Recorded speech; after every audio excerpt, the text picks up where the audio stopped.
Ladies and gentlemen, to you I introduce East Africa's #1 online TV station, Trembi TV.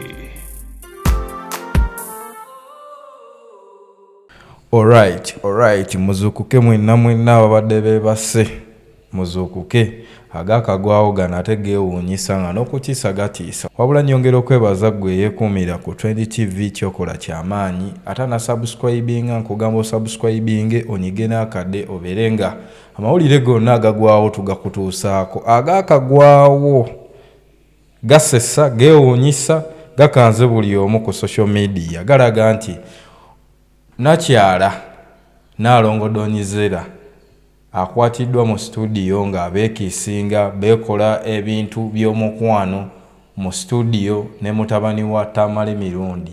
Kino kyewuunyisa era kitiisizza media. Abantu bagamba omwana omuto, omwana gabadde babalamu amagezi, omwana w'omusajja ow'ekitiibwa awa abantu information yonna ezzaamu essuubi ey'amagezi yegatta atya n'omukyala yazirwanako Donizera malaaya amanyikiddwa ku nsi mu kutunda ekiwojjolo. Donizera ono mumujjukira abadde yakakwatibwa era mu bintu by'obufere bya ddoola. Waliwo omuvubuka abadde yamubbako ddoola ze mu apartment za Speaker Apartments awo mu Kampala opposite Hotel Africana. Byabaddemu ndowooza olubadde okuggwawo ebiki atadze mu kugwira kaana ka Tamale Mirundi ono mumumanyi abadde yaleeta ono mutabani we nga zze ng'ate yalaga opposition ng'era awagira nnyo Bobi Wine abagoberera ku social media ndowooza mukitegeera era akozesa amannya Mirundi Junior.